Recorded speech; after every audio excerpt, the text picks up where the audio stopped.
নন্দীগ্রামে বন্ধের প্রভাব আপনারা দেখছেন নন্দীগ্রাম থেকে। নন্দীগ্রাম টেঙ্গুয়া চৌরাস্তার বন্ধে বেসরকারি বাস পরিষেবা প্রায় বন্ধ। সরকারি বাস দুই একটা চললেও তুলনামূলক অনেক কম।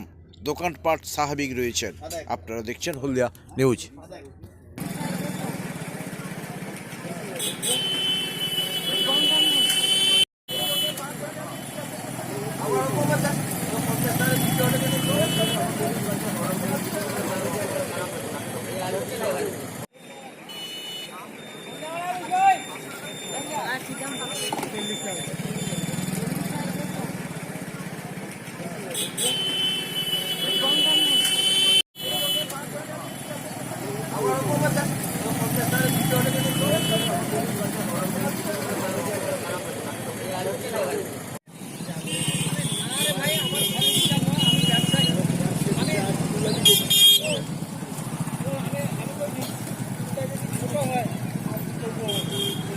কেন